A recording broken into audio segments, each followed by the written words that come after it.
Olá a todos, como vocês estão? Espero que estejam todos bem, estudando bastante, descansando bastante, aproveitando bastante, curtindo também, porque nós temos que viver bem equilibradamente, se é que existe essa palavra, esse período, senão a gente fica doido. Então, temos que ter nossa hora bem programada de estudo, nossa hora de lazer, nossa hora de serviço, para tudo dar tempo, a gente conseguir fazer todas as atividades de todos os professores e também poder jogar nosso videogame, ver nosso filme, ver nossa série, não é? Então vamos lá para a nossa aula da semana de 17 de agosto.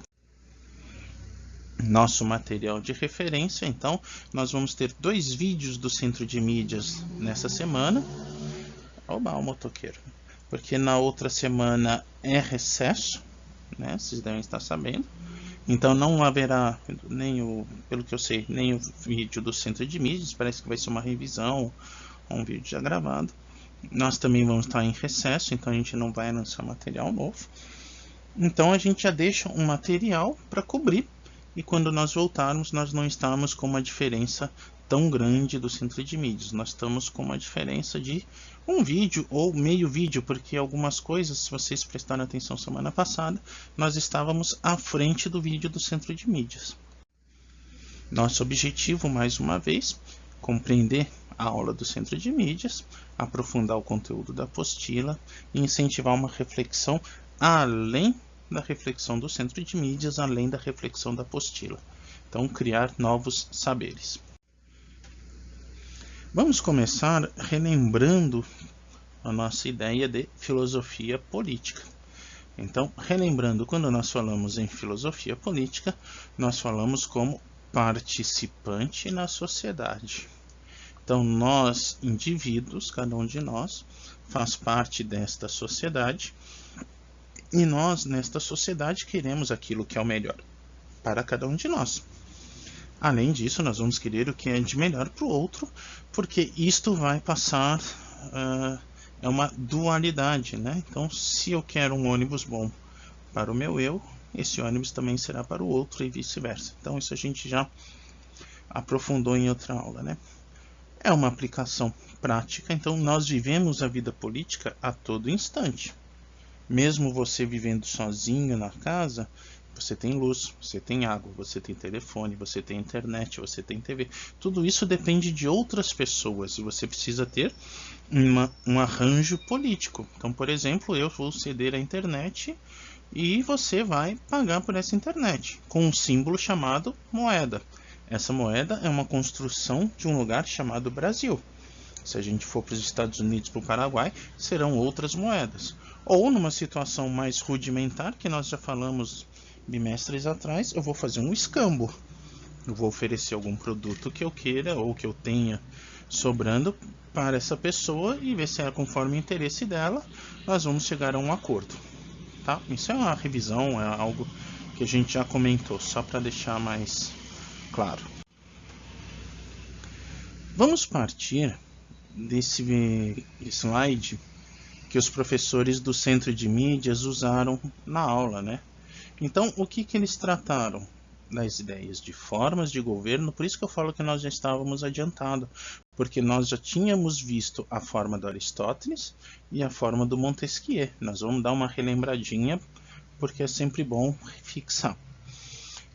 Sistemas de governo e teorias de Estado. Isso são algumas das principais. Isso vocês vão perceber quando a gente começar a dar os exemplos. Então, na aula do Centro de Mídias foram apresentadas algumas teorias, alguns sistemas e algumas formas. Existem só estas? Não. Mas estas são as principais e geralmente, e vocês vão perceber daqui a pouquinho, as formas seguintes, elas são consequências desta aqui. Então, por exemplo, eu tenho uma monarquia absolutista, eu tenho uma monarquia constitucionalista, ou eu tenho uma monarquia teocrática, todas são monarquias. Então, a raiz é a mesma em todas. O que vai mudar? A forma de implantação. Tranquilo, senhores? Então, vamos adiante. Relembrando também, para ficar claro e para poder acompanhar a aula dos professores do Centro de Mídias, lembrando em Aristóteles, aquela setinha que nós já fizemos, né? Então, as formas boas e as formas corruptas. Então, ele faz este movimento aqui. Então, se a gente for elencar as 6 formas da melhor para a pior, para Aristóteles, melhor a monarquia, a pior a democracia ou demagogia.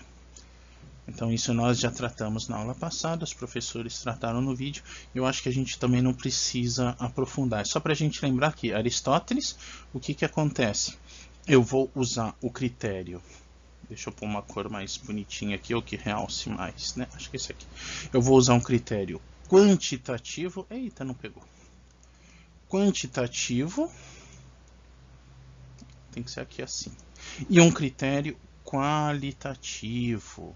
Então, quantidade e qualidade. Então, primeira coisa que eu tenho que olhar, quantas pessoas estão exercendo esta ação? Uma, algumas, todas. Qual a qualidade das pessoas que estão exercendo esta função? Elas são boas? Boas no sentido de elas estão buscando o bem comum, elas estão sendo políticas, ou elas estão sendo corruptas e buscando o bem particular, o bem pessoal. Isso olhem na aula anterior, se tiverem dúvidas, ou no nosso plantão, no nosso e-mail, vocês tirem essas dúvidas, mas isso nós já demonstramos, né? Então vamos entrar em sistemas de governo. Há basicamente 3 sistemas, se é que a gente pode dizer assim, de governo. Então, um sistema republicano, um sistema monárquico e um sistema ditatorial. Então, quando nós falamos em república, o nosso Brasil é um país republicano. Então, a estrutura, o ponto de partida desse governo, o que é? São as pessoas, e estas pessoas vão ter uma, entre aspas, autogerência. Por que entre aspas? Porque dá a impressão de que cada um de nós vai agir livremente e vai exercer a nossa democracia de forma ativa, indo num parlamento, indo num centro e tal. Isso não acontece de fato. Nós vamos ver aonde isso acontece. Acontece em teoria de fato. Não é esse o momento. Então, por exemplo, nós no Brasil somos uma república federativa. Como que as pessoas vão exercer a sua democracia nesta república? Pelo voto, cobrando o seu parlamentar, fazendo ações sociais, fazendo manifestações sociais, organizações sociais. Então, as pessoas vão se organizando e vão agindo conforme os interesses. E além disso, esse Estado como um todo, ele vai agir de uma forma a partir da representatividade. Então o que vai acontecer? Vamos ter eleições no final deste ano para prefeito. Então o que acontece? As pessoas vão lá, votam e a maioria elege aquele que por 4 anos vai implementar a sua visão de como deve caminhar a cidade de São Paulo. Perfeito. No regime monárquico nós temos a sucessão. Então nós temos um rei ou uma rainha. Este rei ou rainha é a cabeça desse estado, ou seja, ele quem vai decidir por esse estado, e ele vai tomando decisões no âmbito político. Então ele deve agir sempre buscando o bem desta sociedade. Então eu tenho uma cabeça, esta cabeça nós podemos dizer que ela é apartidária, porque ela não existe maioria nessa situação, ela é estabilizada, ela é estabelecida. Então, esse governante ele não tem interesse nenhum em puxar para um lado ou para o outro que não seja o seu país. Então, ele encarna esse país. E nas ditaduras acontece justamente o oposto. Então, em uma ditadura, o que acontece? Eu perco a visão do outro, perco a ideia do outro e eu começo a tomar todas as decisões pautadas no meu eu. Então, eu falsamente digo que governo para todos, mas no fundo o que interessa é a minha vontade, e se alguém fala contra esta vontade, eu vou censurar, eu vou prender, eu vou matar, e etc. Então, na história do mundo, inclusive neste momento, nós estamos vendo muitas ditaduras. Então, nós temos lá o comedor de flango na Coreia do Norte, que venceu a eleição com 100%. Sim, eu quero que ele continue, não quero que ele saia. A votação da eleição nesse nível. Não estou dizendo que a cédula foi assim, né? Mas assim, olha, o povo votou em mim em peso, porque se não vota, vai tudo morto. Então, que democracia é essa, né? Então, vamos começar a olhar as formas, né? Então, quando a gente fala em república, nós podemos ter presidencialismo, por exemplo, o Brasil. Então nós vamos lá, elegemos um presidente, esse presidente vai e tem o poder executivo. E aí, como nós já vimos no Montesquieu, nós temos um legislativo, que vai criar as leis, e nós temos um judiciário, que vai julgar a legitimidade ou não das leis. Agora percebam como a gente falou que daquelas formas elas vão se dividindo em outras situações. Eu tenho um presidencialismo como primeiro-ministro. Então, é uma república, assim como o Brasil, mas ela adota uma forma diferente. Então, geralmente, num presidencialismo com primeiro-ministro, o que acontece? O presidente ele cuida das ações executivas internas e o primeiro-ministro cuida de relações exteriores. Então, o presidente vai fazer todas as obras que são necessárias de infraestrutura, de governo do país, e todos os acordos e vendas com países exteriores vai caber ao primeiro-ministro. Outra forma, parlamentarismo. Na Alemanha é um exemplo mais latente hoje. Então, é eleito não uma pessoa, mas é eleito um partido. O partido que faz mais parlamentares é o partido que vai escolher o primeiro-ministro. Isto na prática. Porque na teoria o que acontece? O primeiro-ministro já é indicado e na eleição você vota no partido já tendo em mente que você vai eleger aquela pessoa. Então vamos votar no partido X porque naquele partido quem será o primeiro-ministro é a pessoa X ou Y. E nós temos também um modelo de semipresidencialismo na França. Então na França o que acontece? O presidente é eleito. E esse primeiro-ministro, ao invés de ser indicado pelo parlamento, como acontece, por exemplo, na Coreia do Sul, ele é indicado pelo presidente. Grosso modo, muito grosso modo, é como se no Brasil nós elegêssemos o presidente e o vice-presidente fosse o primeiro-ministro. Muito grosso modo, porque não é dessa forma. Então, a indicação do primeiro-ministro ela pode ser diferente na França.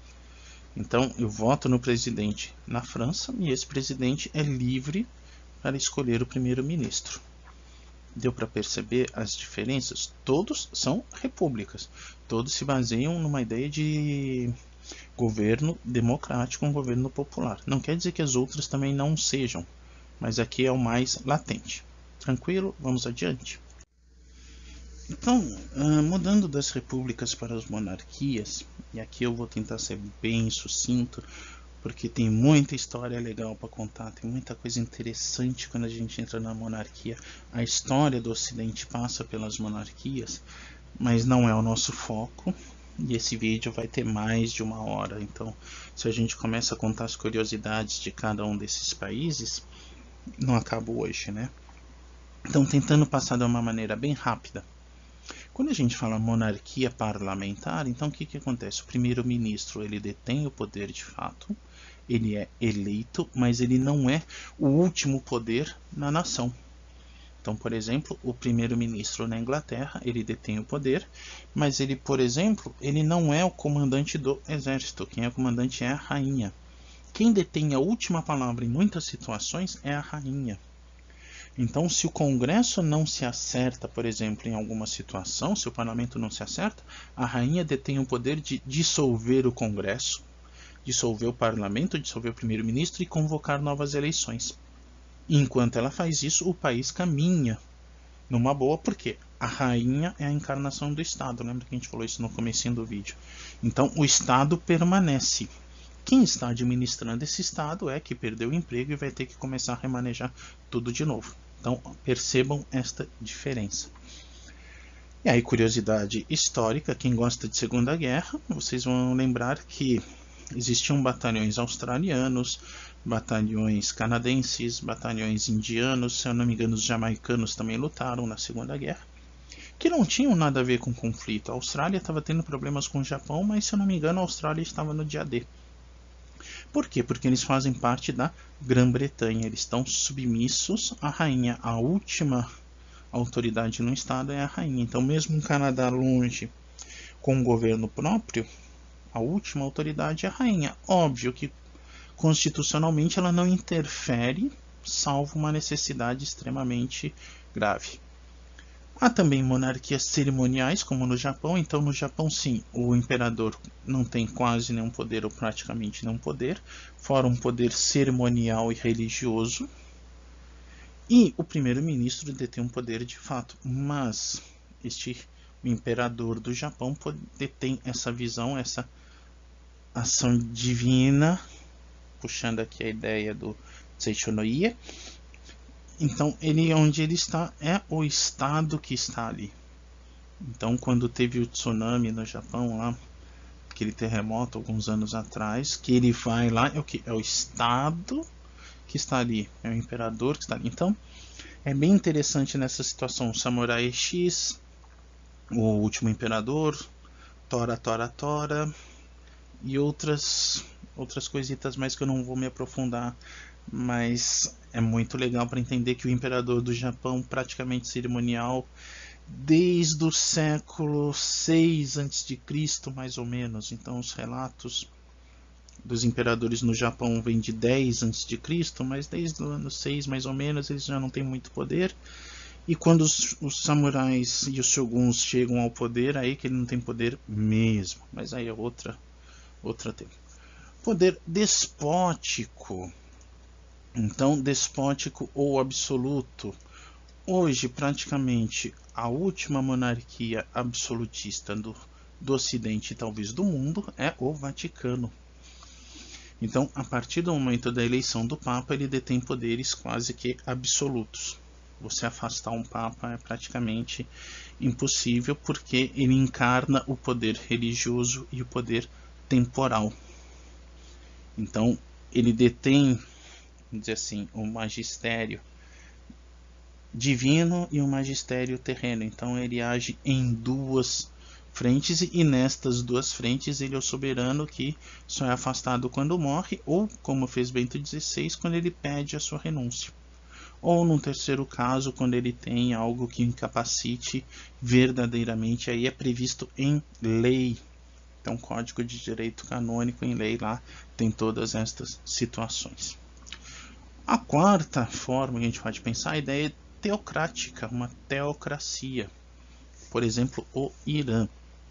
Novamente, muito pano para manga, muita história, dá um bate-papo de mais de horas a gente pensar como que está a situação no Irã hoje e como o Irã nos anos 70 era o país mais avançado do Oriente Médio, pau a pau com Israel, vamos dizer assim. Então hoje Israel tem tanta coisa assim, o Irã também tinha.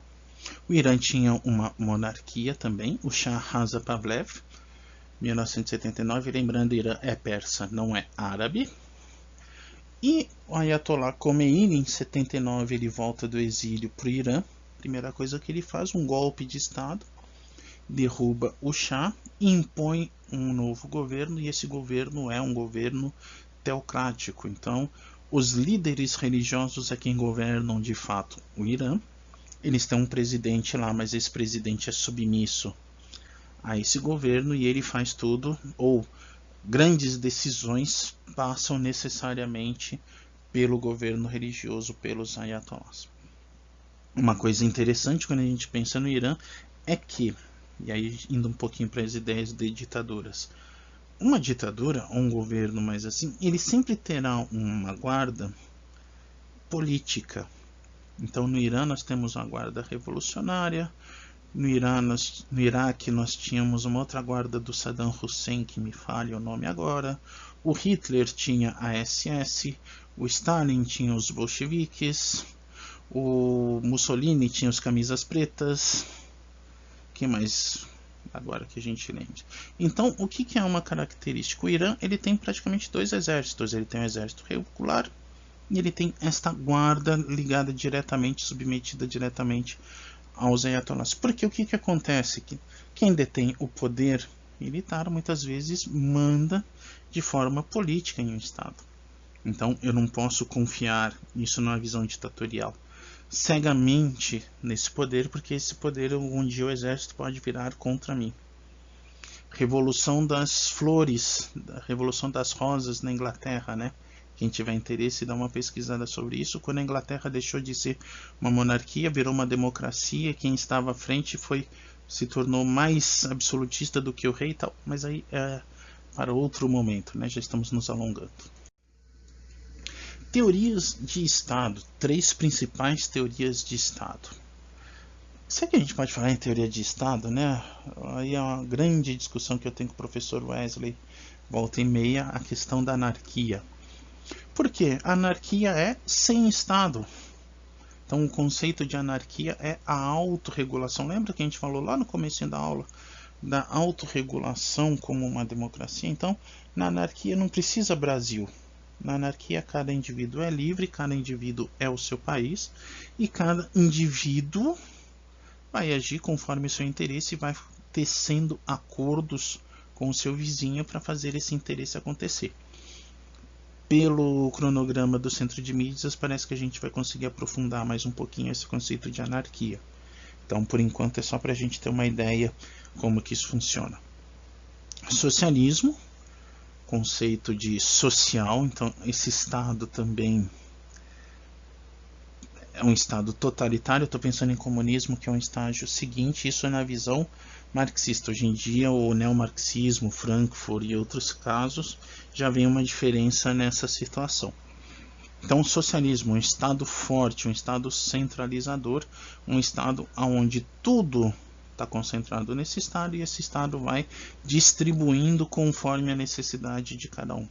E liberalismo, cuidado aqui, volta e meia, principalmente quando a gente vai ver coisas de Guerra Fria, fala capitalismo. Cuidado, até o Marx fala que capital é dinheiro. Então nós estamos vivendo a pandemia chinesa. A China é um país socialista com viés capitalista. Então a China adora o dinheirinho que a Apple dá fazendo seus produtos lá. A China adora o dinheirinho que a GM, a Microsoft, que todo mundo dá. Mas na hora de decidir a vida das pessoas é extremamente socialista, extremamente centralizador. Então, cuidado. Óbvio, para um vestibular, para uma prova assim, prestem atenção, porque muita gente comete este erro de falar capitalismo como sistema político. Capitalismo é um sistema econômico. Então tomem muito cuidado, leiam com muita atenção no vestibular quando vocês forem fazer, porque muita gente, se estiver puxando para essa ideia de capitalismo, coloca capitalismo, mas saibam que a pessoa está tendo... É liberalismo, é um Estado com uma intervenção pequena, é uma ideia do Locke, por exemplo. Então é Locke, Adam Smith, Ricardo, McNamara, etc. Então é esta a ideia, tá? Isso a gente está passando por alto pelo cronograma lá, parece que a gente vai conseguir se aprofundar. Montesquieu, então aqui nós já estamos entrando na segunda aula do Centro de Mídias. Então ficou bem evidente na aula dos professores a ideia de que Montesquieu vai tratar a democracia como algo necessário para combater o medo. Então o que o Montesquieu vai estar dizendo? Olha, uma ditadura, uma tirania, ela vai se impor pelo medo. Lembra que nós falamos lá das formas de governo, que o Irã, todos os países que costumam implantar uma ditadura, costumam ter uma força militar pessoal, uma força militar própria? É isso que acontece. Então Napoleão tinha o exército, por exemplo, e ele utiliza esse exército para impor a sua força de uma forma tal que chega um momento nem o Congresso nem o Parlamento tinha coragem de peitar o Napoleão por causa do exército. Mas aí novamente outro papo para tomar um suquinho de maracujá e vai a tarde toda, que isso é muita coisa. Então, o que o Montesquieu vai propor, ou qual que é a ideia do Montesquieu? Formas de governo aonde essa democracia ocorra sem concentração de poder. Então, lembram-se que nós colocamos aquele triângulo com os 3 pontos, executivo, legislativo, judiciário, um fiscalizando o outro, um ajudando o outro, um partilhando o outro. Então o que o Montesquieu fala? Olha, eu preciso dividir esse poder para que tenha o que? Soberania da lei, e nessa soberania da lei o poder não fique concentrado demais em uma pessoa. E aí a gente volta lá no Aristóteles do começo, porque se eu estou concentrado em uma pessoa e esta pessoa não for boa, não for virtuosa, for uma pessoa corrompida, aí a vaca vai para o brejo. Então ela pode usar o medo, implantar uma tirania e essa democracia vai por água abaixo. Então, na ideia do Montesquieu, quando eu divido esse poder, quando eu tiro esse poder absoluto de uma pessoa e dou para mais pessoas, a chance dela utilizar esse medo ou a chance desta democracia se tornar uma tirania, ela vai diminuir drasticamente. Então, novamente aqui esse quadro que nós tínhamos comentado, a gente percebe que cada um no seu quadrado. Então, o presidente executa as ordens. Lembrando, essa ideia do Montesquieu, mas se a gente olhar, é o nosso Brasil de hoje. Eu tenho um Congresso que cria as leis e eu tenho um judiciário que julga a partir da lei. Então percebam que eu não tenho um poder melhor que o outro, eu não tenho um poder maior que o outro, eu tenho um poder diferente do outro. Então percebam que essa seta vai, essa seta volta. Então se um poder se corromper, então vamos imaginar aqui, isso hipotético, tá? Não estou falando nada.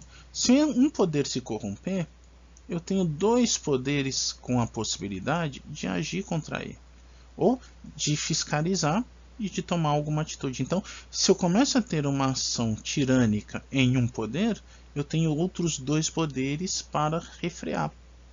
Então, Montesquieu pensa nessa forma como uma forma de equilibrar. Isso pode acontecer em qualquer caminho, né? Então essa seta aqui vira uma festa da uva de Barretos ou de Vinhedo, sei lá. Vai para todo lado. Mas isso nós falamos na semana passada. Eu acho que aqui não vai ter nenhuma dúvida grandiosa. Tranquilo, senhores. Eu acho que eu falei demais, né? Nossas sugestões. Vocês terão bastante tempo para aproveitar essas sugestões, né? Nós vamos ter uma semaninha aí de recesso, né? Então, para entender todos esses sistemas políticos, tem muita coisa para assistir, tem muita coisa que a gente pode pensar. Então, A Onda, que a gente já falou mais de uma vez, é um filme sempre legal para assistir, reassistir, pensar na ideia de ditadura. Como é fácil implantar uma ditadura, como que essa ditadura vai acontecer e como muitas vezes as pessoas não percebem que estão em uma ditadura. Superman, Filho Vermelho, né, o Red Sun. Tem o HQ, que é muito legal, saiu uma animação esse ano, também interessante, aquela coisa hipotética, e se o Super-Homem tivesse caído na União Soviética, o que teria acontecido, como que seria esse mundo? Mas é interessante pensar que, como que a gente pode olhar esse regime, como que esse comunismo pode ser pensado a partir do poder absoluto de uma pessoa. Então é só pra gente também ficar vendo as coisas mais novas. Então. Jericó, essa série tem no Netflix. Há muito tempo não tem Netflix, mas então não sei se ainda está no catálogo. É interessante pensar na ideia de anarquia e a ideia do libertário. Está muito na moda essa palavra libertária, né? O estado mínimo, o estado inexistente, beirando uma anarquia. Então há uma situação, há um conflito, os Estados Unidos, como a gente conhece, acaba, e aí as pessoas têm que começar a gerir por si próprias. Então, como é que isso vai acontecer? uma situação diferente. Warriors, também pensar anarquia. Se não existe o Estado, como que a gente vai agir? Esse Warriors é bem legal para você pensar no Homem-Lobo do Homem do Hobbes. Então, este tem no Amazon Prime, esse tem no YouTube. Então, é um filme que passava muito no SBT e é um filme bem divertido, né? Eu sou suspeito para falar que eu acho ele um filme bem legal, tudo bem diferente. Para entender o conceito de anarquia, conceito de homem, lobo do homem, ele é muito bom. O Homem da Máscara de Ferro, esse eu acho, se eu não me engano, eu já recomendei para vocês. Entender a questão do absolutismo. Então vocês vão perceber como é difícil tirar um rei num sistema absolutista. E aí tem toda a trama lá do Victor Hugo, porque lembrando, ele é um livro que foi adaptado. Então é bem interessante, é um filme bem legal de se assistir e passa essa mensagem: poxa, eu sou um rei absoluto, eu posso praticamente tudo. E no Netflix, extremamente recomendável, muito bom, The Crown. Um romance a partir da vida da Elizabeth II. Então mostrando esses dramas de ser rainha, como que é ser rainha, o que, que eu posso, o que, que eu não posso, o que, que deve, o que, que não deve. Então eu tenho a coroa, mas ao mesmo tempo eu tenho uma família, como a gente faz? É algo contemporâneo, é algo bem interessante, é uma série bem legal. Então eu entendo que vale a pena para a gente ter uma outra visão sobre como que funciona uma monarquia. Então tem muita coisa, algumas já repetidas ou não, mas tem muita coisa para a gente poder aprofundar de uma maneira mais lúdica todo esse momento, né? Novamente, não esqueçam de responder a atividade. Se sobrar alguma dúvida, manda um e-mail para a gente perguntando se está ok, se foi recebido, se apareceu, se não apareceu. Não tenham medo de perguntar, não tenham medo de tirar dúvidas. Então, muita serenidade nessa hora, porque o ano está acabando. Esses modelos de recuperação que o Estado está querendo implantar ainda não estão claros. Então vamos evitar o pior, vamos fazer a nossa atividade e nos livrar daquilo que vem a acontecer. Na semana do dia 27 de agosto nós não teremos plantão de dúvidas, alguns já estão indo lá ter o plantão. Nessa semana é semana de recesso, então não tem nem o atendimento por e-mail. Mas antes disso continua nosso plantão de dúvidas nas quintas. O nosso e-mail continua firme e forte, tirando as dúvidas na medida do possível. A nossa sala de plantão de dúvidas está lá. Então, qualquer dúvida, qualquer angústia, qualquer perturbação na força ou no cosmo, não tenham medo de perguntar. Faz parte a gente ter alguma dúvida, a gente perguntar. Então, algumas atividades a gente vê que questões estão sendo erradas por medo de perguntar. Certo, senhores? Então, desejo a todos um ótimo estudo, ótima semana, tudo de bom, muita saúde, um ótimo recesso. Então, estudem bastante, brinquem bastante, vejam filmes sadios, trabalhem bastante e, em breve, na esperança que tudo isso seja superado. Então, a todos, até logo e obrigado.